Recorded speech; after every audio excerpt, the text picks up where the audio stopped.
Assalamu alaikum and good morning students. Let's begin with our maths class. In our last lecture, we have studied three operations on sets that were union, intersection and complement of a set. तो मैं एक दफ़ा revise करवा देती हूँ।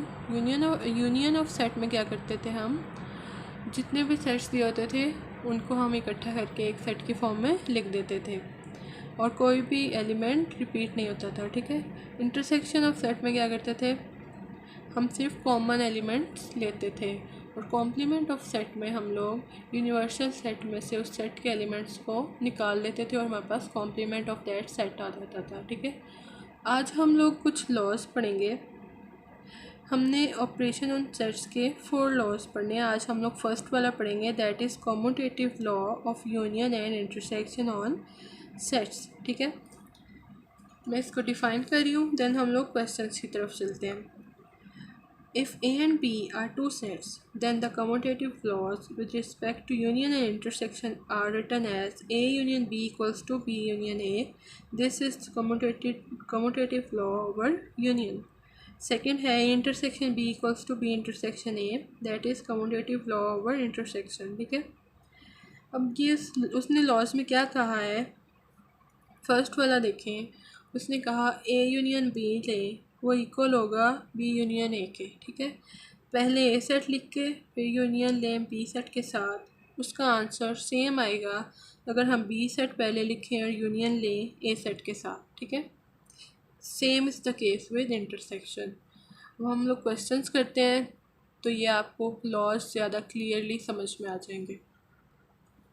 Moving on to the page number 8, exercise 1.2, question number 1। Verify करना है हमने, एक लॉ दिया उसने, कम्यूटेटिव लॉ ओवर यूनियन और कम्यूटेटिव लॉ ओवर इंटरसेक्शन, ये दोनों लॉज दिए उसने। फर्स्ट पार्ट में उसने सेट ए दे दिया है जिसके एलिमेंट्स हैं 1 से 10 तक और बी दे दिया है जिसके एलिमेंट्स हैं 7 से 12 तक। ठीक है। अब हम लोग बारी बारी पहले एक लॉ प्रूफ करेंगे फिर दूसरा करेंगे। ये क्वेश्चन मैंने प्रॉपर वे में नोटबुक पर नोट किया, आपने भी नोट करना है इसी तरह से। फर्स्ट लॉ है हमारे पास commutative law over union, A union B equals to B union A. ठीक है। तो सबसे पहले ये लेफ़्ट हैंड साइड, इसको शॉर्ट फॉर्म में एल एच एंड एस की फॉर्म में लिखते हैं, तो हमने पहले ये ली लेफ़्ट हैंड साइड। ठीक है। ये है A union B, A union B. तो ए यूनियन बी के लिए सबसे पहले हमने लिखा ए सेट जिसके एलिमेंट्स हैं 1 से लेके 10 तक, फिर पुट किया यूनियन साइन एंड देन हमने पुट किया एलिमेंट 7 से लेके 12 तक। ठीक है। अब हमें पता है यूनियन में क्या करना है, 1 से लेके 10 तक और 7 से 12 तक जो भी एलिमेंट्स हैं उन सबको इकट्ठा करके 1 सेट में लिख देंगे। तो ये आ गया हमारे पास 1 से लेके 12 तक सारे एलिमेंट्स आ जाएंगे union of these two sets में। ठीक है। तो start from curly brackets and end at curly brackets. ये आ गई हमारे पास लेफ्ट हैंड साइड। ठीक है। अब सेकंड हैंड जो है, राइट हैंड साइड जो है वो है बी यूनियन ए। सिमिलरली जैसे हमने लेफ़्ट हैंड साइड स्टार्ट की थी इसी तरह अब हम लोग राइट हैंड साइड स्टार्ट करेंगे। राइट हैंड साइड क्या है, बी यूनियन ए। पहले हमने लिखा B set that is 7 8 and then 12, 7 से लेके 12 तक, यूनियन साइन एंड देन 1 से लेके 10 तक एलिमेंट्स जो क्या हैं हमारे ए सेट के एलिमेंट्स। ठीक है। तो अगर हम यहाँ से यहाँ तक और ये सब एलिमेंट्स को इकट्ठा करके लिखें तो हमारे पास 1 से लेके 12 तक एलिमेंट्स आ रहे हैं। अब देखो जो ऊपर हमारे पास लेफ़्ट हैंड साइड का आंसर आया था वही हमारा आंसर आ रहा है राइट हैंड साइड का। ठीक है। यही हमने प्रूफ करना था। तो लास्ट में हम लिखेंगे hence proof that left hand side is equals to right hand side. यही हमने प्रूफ करना था, यही वेरीफाई करना था। ठीक है। ये हो गया हमारे पास ए पार्ट यानी कि कम्यूटेटिव लॉ ओवर यूनियन। अब हम लोग प्रूफ करेंगे कम्यूटेटिव लॉ ओवर इंटरसेक्शन। ठीक है। ये है A intersection B equals to B intersection A. Similarly जैसे फर्स्ट पार्ट किया, लेफ़्ट हैंड साइड ले ली, ये वाली साइड ले ली, ए इंटरसेक्शन बी ले लिया। ठीक है। ए सेट लिखा, intersection sign and then B set लिखा।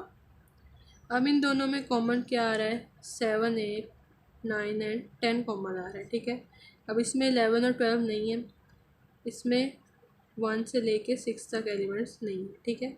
सिर्फ जो कॉमन आ रहा है वो है 7, 8, 9 एंड 10 कॉमन आ रहा है, तो ये हमने अलग से एक सेट में लिख लिया। ये आ गया intersection of A intersection B आ गई, ठीक है। अब हमने राइट हैंड साइड लेके चलनी है जो कि है B intersection A. Now right hand side equals to B intersection A. B set लिखा सबसे पहले जो कि 7 से लेकर 12 तक, intersection sign. Then second set है हमारे पास ए सेट पूरा लिख दिया 1 से लेकर 10 तक, ठीक है। अब इन दोनों के अंदर भी कॉमन देखो, सिर्फ 7, 8, 9 और 10 ही कॉमन आ रहे हैं, ठीक है, तो वो हमने अलग से सेट में लिख लिए।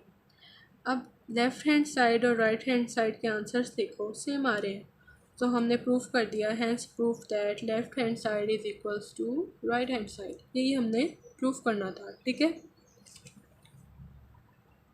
सिमिलरली हमारे पास सेकंड पार्ट है, उसमें एलिमेंट्स ए सेट देखो उसके एलिमेंट्स 1 से 15 तक है, और बी सेट जो है उसके एलिमेंट्स 6 से लेके 20 तक है। अब हमने उसी तरीके से जैसे पहले हमने commutative law over union proof किया था, पहले हमने लॉ लिखा उसके बाद लेफ़्ट हैंड साइड ली, ए यूनियन बी लिखा, ठीक है। अब ए सेट लिखा पहले और फिर हमने बी सेट लिख दिया, ठीक है, और फिर हमने यूनियन ली इन दोनों सेट्स की, तो हमें पता चला 1 से लेके 20 तक, 1 से लेके 15 तक सब एलिमेंट्स। उसके बाद ये जो थे ये हमारे पास सिर्फ इवन नंबर्स आ रहे थे, ठीक है, 6, 8, 10, सो इसके बाद 12, 14, 16 एंड देन 18 एंड 20 आ रहे हैं, ठीक है। तो हमने यहाँ से जो एलिमेंट्स लिखने हैं 10 के बाद इवन नंबर्स जो है वो हैं 16, 18 एंड 20, ठीक है। अब राइट हैंड साइड पे आओ, उसमें हमने बी यूनियन ए लेना है, ठीक है।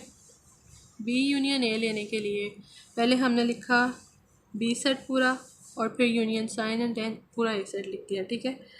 अब हमारे पास 1 से 15 तक तो सारे एलिमेंट्स आएंगे, ठीक है, उसमें ये इवन नंबर्स भी आ जाएंगे, लेकिन 15 के बाद जो एलिमेंट्स जो इसमें आ रहे हैं वो हैं 16, 18 एंड 20, ठीक है। तो हमने 1 से 15 तक सब एलिमेंट्स लिखे और उसके बाद 16, 18 एंड 20, तो ये आ गया हमारे पास राइट हैंड साइड का आंसर। अब देखो लेफ़्ट हैंड साइड और राइट हैंड साइड का आंसर सेम आ गया, so hence proof that left hand side is equals to right hand side. यही हमने वेरीफाई करना था। अब हमने प्रूफ करना है कम्यूटेटिव लॉ ओवर इंटरसेक्शन। पहले हमने लॉ लिख लिया, उसके बाद लेफ़्ट हैंड साइड से स्टार्ट करेंगे ए इंटरसेक्शन बी से, ठीक है। तो पहले हमने ए सेट लिख लिया, intersection sign and then B set लिखा, ठीक है। अब ए सेट और बी सेट में देखो कॉमन क्या आ रहा है, जस्ट द इवन नंबर्स जो कि 6 से स्टार्ट हो रहे हैं। देखो 1, 2, 3, 4 और 5 तो इसमें नहीं है, ठीक है। 6 से स्टार्ट करें, 6 इसमें भी है, इसमें भी है, 8 इसमें भी है, इसमें भी है, 10 इसमें भी है, इसमें भी है, 12 है इसमें भी और इसमें भी, और 14 है इसमें और इसमें। उसके बाद ये 15 पे एंड हो जाता है, जबकि ये आगे 20 तक जा रहा है, लेकिन ये तो 15 पे एंड हो गया ना, इसके आगे कोई कॉमन नहीं, हम देखेंगे ही नहीं 14 के बाद, तो हमारे पास 6 से लेके 14 तक सब इवन नंबर्स आ जाएंगे, ठीक है। अब हमारे पास है राइट हैंड साइड। बच्चों देखो राइट हैंड साइड में हमने लिखा सबसे पहले बी इंटरसेक्शन ए, ठीक है, बी सेट लिखा पूरा, इंटरसेक्शन साइन लिखा एंड देन 1 से लेके 15 तक यानी कि ए सेट लिखा जो कि 1 से 15 तक है, ठीक है। अब हमें पता है कि जो कॉमन ऊपर आए थे वही नीचे आएंगे, हमें वैसे ही हमें लॉ से ही पता चल जाता है कि उनके आंसर सेम होंगे, ठीक है। तो जो ऊपर आंसर्स आए वही नीचे आएंगे हमारे पास आंसर्स, जस्ट हमने इनको वेरीफाई करके दिखाना है, और हमें तो वैसे ही पता है कि इनके आंसर सेम ही आएंगे, ठीक है। तो हमारे पास ये वेरीफाई हो गया लॉ के hence proof that left hand side is equals to right hand side. तो ये था आज का हमारा commutative law with respect to union and intersection, ठीक है। तो बच्चों आपने आज क्वेश्चन नंबर 1 क्लास वर्क में proper today's date and topic and marginalise के साथ नोटबुक में कॉपी करना है, ठीक है। Good bye students.